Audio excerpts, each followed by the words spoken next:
বউটা তোমার পার্লারেতে যায়, কত টাকা খরচ করো অভিযোগ ছাড়াই। বউটা তোমার মার্কেটেতে যায়, কত টাকা খরচ করো অভিযোগ ছাড়াই। ঠিক কিনা বলেন? ঘরে তোমার লক্ষ টাকা, আমি চাইলেই পকেটে ফাঁকা। মিথ্যা আর কত কবা, আমি মরে গেলে তুমি কারে বাবা ডাকবা। আমি মারা গেলে ওষুধ কারে কিনে দিবা। আমি মারা গেলে ওষুধ কারে কিনে দিবা। আমি না থাকলে তুমি কারে বাবা ডাকবা। তোমার সন্তান যখন বাবা ডাকে, যতই কাজ থাকুক তোমার জড়িয়ে ধরো তাকে। ঠিক কিনা বলে? তোমার সন্তান যখন বাবা ডাকে, যতই কাজ থাকুক তোমার জড়িয়ে ধরো তাকে। এখন আমি হলাম বোঝা, তোমার কাছে মাথা গোঝা। মনে রাখো বাবা, তুমিও বুড়া হবা। আমি মারা গেলে তুমি কারে বাবা ডাকবা। আমি না থাকলে ওষুধ কারে কিনে দিবা। রে দুনিয়ার মানুষ, আল্লাহ পাক রব্বুল আলামিন ডাক দিয়া বলে, দুনিয়ার মানুষেরা শোনো শোনো, দুনিয়াতে যদি তোমার পিতা মাতা বেঁচে থাকে, তাহলে পিতা মাতার এমন খেদমত করো, পিতা মাতা যেন তোমার উপর খুশি হইয়া যায়। দুনিয়ার মানুষ মনে রাখো, মনে রাখো, দুনিয়াতে এমন অসংখ্য মানুষ, অগণিত মানুষ আছে, পিতা মাতার বরকতের কারণে তার সন্তানকে আমি আমার পরি বানায়া দিছি। আল্লাহ তাআলা বলেন, লুকমান হাকিম তার সন্তানকে ডেকে ডেকে বললেন, সন্তান, তুমি তোমার পিতা মাতার সাথে সৎ ব্যবহার করো, সৎ আচরণ করো। আল্লাহ তাআলা কোরআনুল কারীমের মধ্যে অপর এক আয়াতের মধ্যে বলেন, দুনিয়ার সন্তান, দুনিয়ার মধ্যে যদি তোমার পিতা মাতা হায়াতে জীবিত থেকে থাকে, বেঁচে থাকে, খবরদার এমন কোন কথা জবান দিয়ে বের করিও না যে কথার দ্বারা পিতা মাতা কষ্ট পেয়ে আহ করে একটা শব্দ উচ্চারণ করে। এমন কোন শব্দ পিতা মাতার সামনে তোমরা বলিও না যে শব্দে পিতা মাতা রাগান্বিত হইয়া অথবা মন বেজার হইয়া তোমার উপর আমার সন্তান আমাকে এই কথাটা বলল, এই কথাটা বলে এমন কোন শব্দ পিতা মাতার সামনে করিও না। অথচ আজকের দেশ, সমাজ, রাষ্ট্র ব্যবস্থার দিকে তাকাইলে দেখা যায় অসংখ্য বাবা মা সন্তানের হাতে মায়ের শিকার হয়। ঠিক কিনা বলে? আমার সামনে আপনি এসে পিএইচডি কমপ্লিটের কথা বললাম আপনাকে, আমি আপনারা জিজ্ঞেস করবো আপনার সন্তান কোরআন ক্লাস হয়ে আছে কিনা। আপনি ইউরোপ কান্ট্রি গল্প আমার শোনাই যাচ্ছেন না, আমি বলবো আপনার সন্তান মক্কা ছিল কিনা, বেঁচে বলে দেবে। আধুনিক শিক্ষায় শিক্ষিত হয়ে ইউরোপ অথবা মিডল ইস্টের বড় বড় দেশে আপনার ছেলে স্টাবলিশ হয়ে গেছে, এই গল্প আমি মাহমুদকে আপনি শোনাইতে আসেন না। আমি কিন্তু আপনার জিজ্ঞাসা করে বসবো, নবীর কয়টা হাদিস আপনার ছেলের মুখস্থ আছে, কয়টা কোরআনের আয়াত আপনার ছেলের মুখস্থ আছে, যতটাই আছে ততটা কি সঠিক শুদ্ধ আছে কিনা বলেন। কাছে বলে যাবে আমার কাছে ইউরোপের কাহিনী শোনাইতে আসেন না। আমি ইউরোপ চিনি না, আমি মক্কা চিনি, আমি ফিনল্যান্ড চিনি না, আমি মদিনা চিনি, আমি আমেরিকা চিনি না, ইংল্যান্ড চিনি না, জাপান চিনি না, আমি রাসূলের রওজা চিনি না। এটাই আমার সবচেয়ে বড় কথা বলেন, ঠিক কিনা?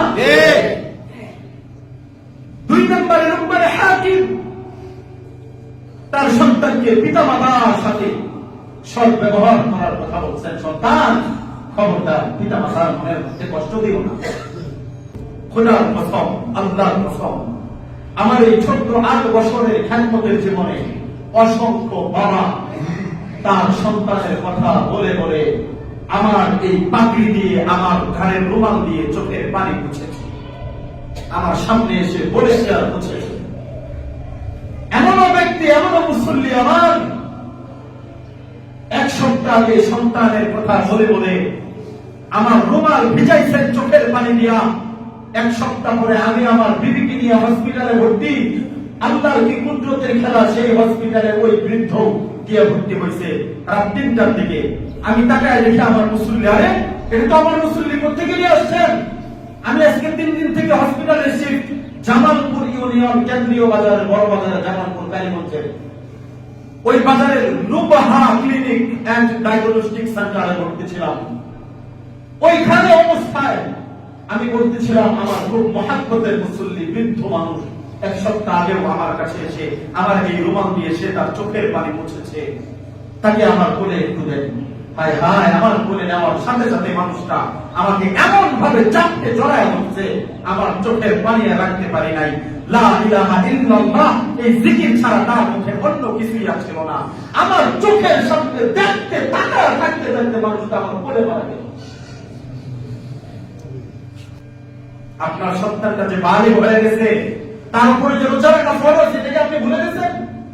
আপনার মেয়েটার উপরে যে পর্দা করা ফরজ হয়ে গেছে, রোজা রাখার বয়স হয়েছে, এটা আপনি ভুলে গেছেন? আপনি বাবা হয়ে বলেন যে এই বয়সে রোজা রাখলে মুখটা নাকি শুকায় যায়? না, রোজা না রাখার গুণাটা আপনার আমল নামায় আসবে। আপনি বাপ, আপনি মা, আপনার আমল নামায় আসবে। খবরদার, সাবধান। আমাকে বলেছিল, জামালপুরের সেই বৃদ্ধ আমাকে বলেছিল, হুজুর দোয়া করেন, বাড়ির ভিটা, এত বড় বাড়ির ভিটাটা আমার নামে ছিল হুজুর, আমার এই ছেলেটা বাড়ির ভিটাটা লেখা দিছে। কয়েকদিন পরে পরে ঘুমবাল বোঝায়া বাড়ির ভিটাটা লেখা দিছে, একটু কিছু হইতে হুজুর আমার ভিটা ছেড়ে চলে যেতে হবে। হুজুর আপনি বলেন আমি কই যাব? আমি কই যাব আমারে বলেন না।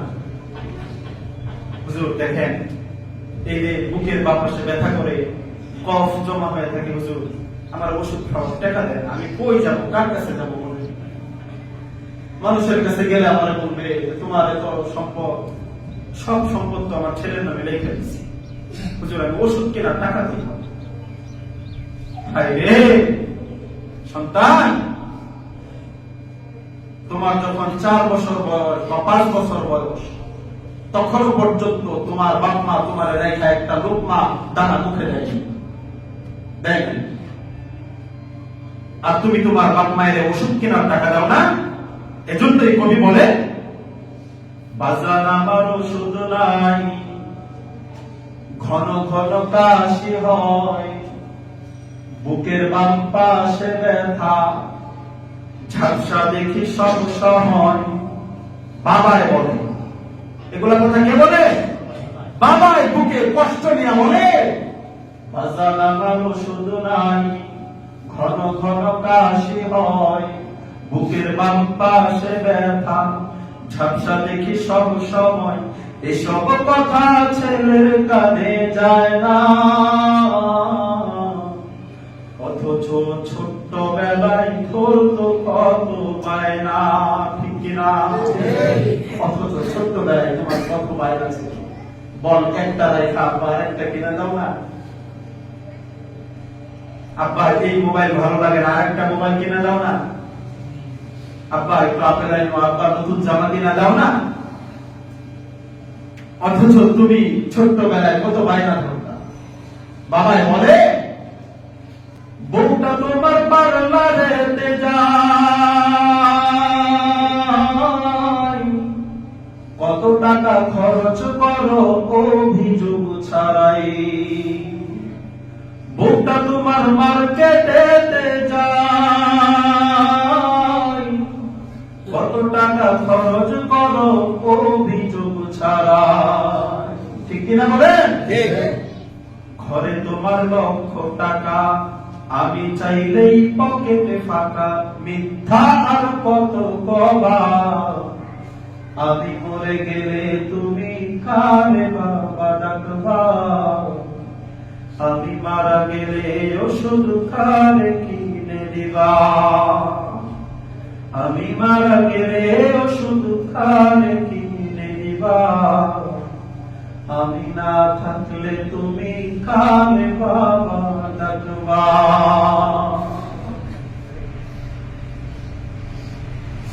তোমার সন্তান যখন বাবা ডাকে, যতই কাজ থাকুক তোমার জড়িয়ে ধরো তাকে, ঠিক কিনা বলে? তোমার সন্তান যখন বাবা ডাকে, যতই কাজ থাকুক তোমার জড়িয়ে ধরো তাকে। এখন আমি হলাম বোঝা, তোমার কাছে মাথা গোছা, মনে রাখো বাবা তুমিও বুড়া হবা, আমি মারা গেলে তুমি কারে বাবা ডাকবা, আমি না থাকলে ওষুধ কারে কিনে দিবা। এরে দুনিয়ার মানুষ, আল্লাহ পাক রব্বুল আলামিন ডাক দিয়া বলে, দুনিয়ার মানুষেরা শোনো শোনো, দুনিয়াতে যদি তোমার পিতা মাতা বেঁচে থাকে তাহলে পিতা মাতার এমন খেদমত করো গো, পিতা মাতা যেন তোমার উপর খুশি হইয়া যায়। দুনিয়ার মানুষ মনে রাখো, মনে রাখো, দুনিয়াতে এমন অসংখ্য মানুষ, অগণিত মানুষ আছে, পিতা মাতার বরকতের কারণে তার সন্তানকে আমি আমার বলি বানায়া দিছি।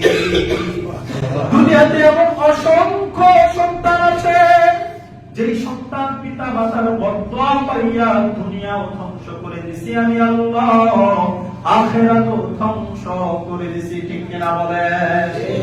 এজন্যই লুকমান হাকিম তার সন্তানকে বলে, পিতা মাতার সাথে সৎ ব্যবহার করবা। পিতা মাতার বৃদ্ধ যখন হয়ে যায় তখন ছোট বাচ্চাদের মতো হয়ে যায়, হিতাহিত জ্ঞান আর কাজ করে না। মুখে 2 লাখ খাওয়াই দিবা, একটু পরে বলবে না খাই নাই। বড় মাছ কিনা খাওয়াইবা, সকালবেলা খাওয়াইবা, সন্ধ্যাবেলা বলবে আমার সন্তান আমার কিছু দেয় না। কিন্তু খাওয়ানোর পরেও, দেওয়ার পরে, খেদমত করার পরেও যদি পিতা মাতা জ্ঞান বশত, ভুল বশত বইলা ফেলে দেয় না, তাহলে নিতাই তুই তার মনে নাই দেখনেওয়ালা একজন আছেন, তিনি কে? পিতা মাতার খেদমত বেশি থেকে বেশি করবা। বৃদ্ধ হয়ে গেলে তারা কাপড় কাচতে পারে না, পিতা মাতার কাপড়টা কাইছা দিবা। তোমার পিতা মাতা তুমি করবা, তোমার বউ কেন করবে? তোমার বউ যদি করে তাহলে সেটা মারহাবান মারহাবান, তোমার বউ যদি না করে তাহলে তুমি সন্তান হইয়া তুমি করবা, তুমি সন্তান হইয়া তুমি করবা, তুমি সন্তান হইয়া তোমার বাপের রূপটা ধুইয়া দিবা। আমি আমার বাড়ির মধ্যে 3 মাস 4 মাস 6 মাস পর পর যখন যাই, প্রথম দিন যাওয়ার পরে একটা কাজ খুব মনোযোগ দিয়া করি। প্রথমে গিয়া দেখি আমার বাপ মায়ের হাতের আঙ্গুলের নখ গুলে বড় হয়েছে কিনা। আমি আমার ঘর থেকে দয়ার থেকে নেল কাটাটা হাতে নিয়া আমি আমার মায়ের মা বাবার সামনে গিয়ে বলি, আব্বা গো, মাসে মাসে কিছু টাকা পাঠাই, এইটার মাধ্যমে তোমাদের হক আমি আদায় করতে পারি না। মাঝে মধ্যে কিছু খরচ পাঠাই, এইটার মাধ্যমে তোমার খেদমত আমি করতে পারি না। ও বাবা, 7 দিনের জন্য বাসায় আসছি, 8 দিনের জন্য বাসায় আসছি, আপনার পা 2টা আগায়া দেন, পায়ের নখগুলি আমার নিজের হাতে কাইটা দে। আমার বাবা বারবার চোখের পানি ফেলে আর রুমাল দিয়ে চোখের পানি মুছে। আমার বাবার আমি মাঝে মধ্যে জিজ্ঞেস করি, ও বাবা আপনি কেন কাঁদেন, কেন কাঁদেন? আমার বাবার চোখের পানি মুছে আর বলে, আমার সন্তান 5টা, আমার 5টা ছেলে, এর মধ্যে তোরা 2 জন আগে। আরে বাবা তুই কি জানো, আমি এখনো সূরা ফাতিহাটা সহি শুদ্ধ করে পড়তে পারি না। আমি বললাম, আব্বা আম্মা তো খুব সুন্দর করে পড়তে পারে, আমরা সন্তানরা বাড়িতে থাকি না, শেখানোর মতো সময় হয় না। মেহেরবানি কইরা আপনি একটু আমার কাছ থেকে শিখাবেন, আর যদি এটাও সম্ভব না হয় মসজিদের ইমাম সাহেবের কাছে গিয়ে একটু সময় দিয়ে।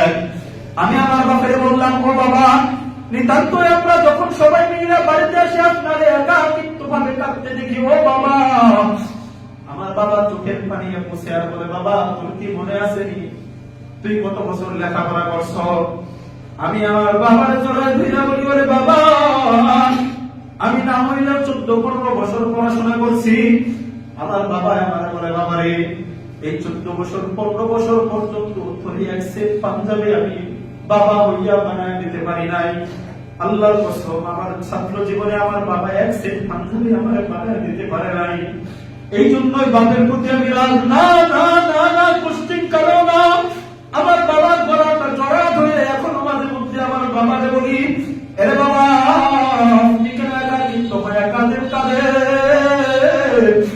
মায়ের আঁচল দিয়ে বারবার চোখটা আপনারে বুঝতে দেখি, বাবা কেন কাঁদে? আমার বাবা আমার ডাক দিয়া বলে, দেখ সন্তান, আমার আমল ভালো না, ব্যবসার কারণে এক ওয়াক্ত নামাজ আর পক্ষেও মাঝে মধ্যে পড়তে হয়। বাবার এই সূরাতুল ফিলটা ভালো করে চুরি শুদ্ধ হয় নাই। তোরা তো দিনরাত 24 ঘন্টা আমলের মধ্যে থাকো। এরে বাবা, কিয়ামতের ময়দানে আমি কি জবাব দিব? আমি আমার বাবারে বলি, বাবা রে, তোমার কি 2টা সন্তান হয় নাই? আল্লাহর রহমতে তোমার 2টা সন্তান হাফেজ এবং মাওলানা। আরে বাবা, আল্লাহর দরবারে আমাদের কথা বলল। আমার বাবা আমার জড়ায় কইরা বলেন, সন্তান, তোদের কথা বলবো, এটা আমি আরো অনেক আগে থেকে ভাইবা রাখছি। আমি বললাম, বাবা, আল্লাহর কাছে কি জবাব দিবেন, কি ভাইবা রাখছেন? আমার বাবা আমার জড়াই কইরা বলে, বাবা রে, আল্লাহ যখন আমার হাসরের ময়দানে জিজ্ঞাসা করবে, আরে সিরাজুল ইসলাম, আজকে আমার দরবারে আসছো, কি নিয়ে আসছো? আমি আল্লাহর দরবারে সেই দিন বলবো, আল্লাহ, দুনিয়াতে আমার সম্পত্তি ছিল না, আমার টাকা পয়সা ছিল না, ভাঙ্গা একটা পুরে ঘরের মধ্যে আমার জীবন কাটছে। ওগো মালিক, 5টা 6টা সন্তান আমার দিয়েছিল তুমি, এর মধ্যে 2টা সন্তানকে নবীর ওয়ারিস বানাইয়া তুই আসছি। অন্তত দেখো আল্লাহ, এর বিনিময়ে একটু মাফ করে দেওয়া যায় কিনা? ও সন্তানের বাবা, ও সন্তানের বাবা, ও সন্তানের বাবা, আজকে দেশজুড়ে বৃদ্ধাশ্রমের অভাব নাই, একটা বৃদ্ধাশ্রম খালি পড়ে নাই। সবগুলা বৃদ্ধাশ্রম বৃদ্ধ মা বাবা দিয়া ভর্তি। কসম করে বলি, কোরআন হাতে নিয়ে বলি, একটা বাবা মাও কোরআনওয়ালার বাবা মা না, একটা বাবা মাও কোরআন শিক্ষিত ওয়ালার বাবা মা না, সবগুলা পিএইচডি করনেওয়ালার বাবা মা, সবগুলা মাস্টার্স কমপ্লিট করনেওয়ালার বাবা মা।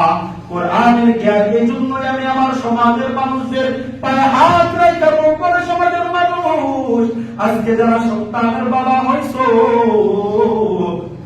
সন্তানটা বড় হওয়ার সাথে সাথে কোরআনের জ্ঞান অন্বেষণে তারে লাগায়া দাও। কোরআনের জ্ঞান যার মধ্যে আছে, সেই দিন তার পিতা মাতাকে বৃদ্ধাশ্রমে দিতে পারে না, বলেন ঠিক কিনা? সন্তানকে লুকমান হাকিম বলে, দিন শিক্ষা দাও, তুমি তোমার সন্তানগুলোকে কোরআনের শিক্ষায় ধাবিত করো, তাহলে ইহকালেও সুখ, পরকালেও সুখ। 10টা কথা আমি তো বলতেই পারলাম না, সময় খুব সংক্ষিপ্ত, এখনই আলোচনা ছেড়ে দিতে হবে। আমি তো মাত্র 2টা গেলাম। আচ্ছা, সামনের সপ্তাহে কোনো ভূমিকা না রেখে সবার আগে আমি বাকি 8টা উপদেশ আপনাদেরকে শোনা দেব, আপনাদেরকে জানা দেব, ইনশাআল্লাহ। জানা দরকার, যদি জানতে পারেন আর এই 10টা উপদেশের উপরে নিজের সন্তানদেরকে গড়াইতে পারেন, খবরদার, কসম খোদার, আল্লাহর কসম, আপনার সন্তানটা আপনাকে বৃদ্ধাশ্রমে রেখে আসবে না। কারণ আপনার যে বয়সটা 30 বছর, আপনার সন্তানের বয়স যখন 30 বছর হবে, তখন আপনার বয়সটা 60 বছর। কথা বলেন ঠিক না? সন্তান 60 বছর হওয়ার পরে বৃদ্ধাশ্রমে বাবা মারে পাঠায় না 25-30 বয়সে পাঠায়? 25-30 বছর বয়স যখন সন্তানের হয়, তখন 55-60 বছরের পিতা মাতাকে বৃদ্ধাশ্রমে পাঠায়। আপনার সন্তানকে আপনি কোরআনের জ্ঞানে শিক্ষিত করেন, তাহলে 30 বছর, আপনার সন্তানের 30 বছর বয়স যখন হবে, তখন আপনাকে বৃদ্ধাশ্রমে যাইতে হবে না। কারণ কোরআন পিতা মাতা থেকে সন্তানকে আলাদা করা শেখায় নাই, ইসলাম এটা শেখায় নাই, ইসলাম এটা শেখায় নাই। আল্লাহ তাআলা আমাদেরকে আজকে বয়ানের উপরে পূর্ণাঙ্গ রূপে দুইটা বিষয়ের উপরে এবং যে যতটুকু আলোচনা হয়েছে ততটুকুর উপরে মৌত পর্যন্ত আমল করার তৌফিক দান করুন। সকলে বলেন আমিন।